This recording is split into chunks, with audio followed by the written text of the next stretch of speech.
Hello friends ఇక్కడైతే మేమైతే ఇంకా అక్కడ నుంచి అయితే మేము ఇప్పుడు రాములవారి టెంపుల్ అయితే విజిట్ చేసాం కదా.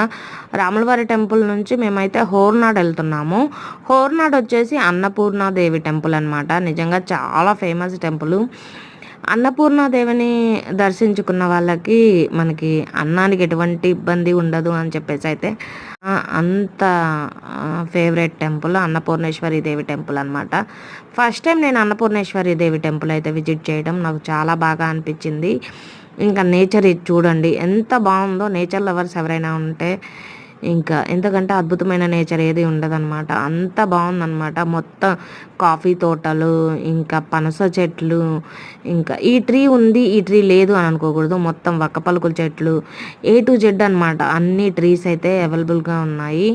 చాలా అదిగాక కర్ణాటకలో ఏంటంటే మనకి వెదర్ కూడా చాలా ప్లెజెంట్గా కూల్గా ఉందన్నమాట. మేము వెళ్ళింది ఏప్రిల్ మంత్ అయినా కానీ ఏప్రిల్లో మన సైడ్ ఎలా ఎండలు ఉంటాయి, కర్ణాటకలో కూల్గా ఉంది. నిజంగా నాకు కర్ణాటక చాలా బాగా నచ్చింది. క్లైమేట్కి అసలు నిజంగా చాలా చాలా బాగుందన్నమాట. మనకి పవర్ లేకపోయినా ఇంట్లోకి చల్లటి గాలి, చుట్టుపక్కల అన్ని మామిడి చెట్లు, ఒక్క పలుకుల చెట్లు, అలాగే సపోటా ట్రీస్, అన్ని చెట్లు, పచ్చని వాతావరణం. అసలు అద్భుతమైన ఈ నేచర్ని ఎంజాయ్ చేయాలంటే నిజంగా ఏదైనా రాసిపెట్టి ఉండాలి. అట్లా ఉందన్నమాట నేచర్. నాకైతే వెళ్ళే కొద్దీ ఈ నేచర్ని ఆస్వాదిస్తూ వెళ్ళడం చాలా బాగా అనిపించింది అనమాట.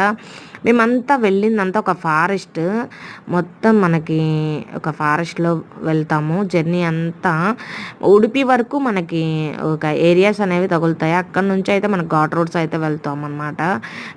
నిజంగా చాలా బాగా అనిపించింది. ఘాట్ రోడ్స్ అని కొంచెం అలా అనిపించినా కానీ నిజంగా చాలా చాలా బాగా ఎంజాయ్ చేస్తామన్నమాట. ఓకే ఫ్రెండ్స్, ప్లీజ్ వీడియో నచ్చితే ప్లీజ్ అండి like and share and subscribe my channel. Okay, thank you for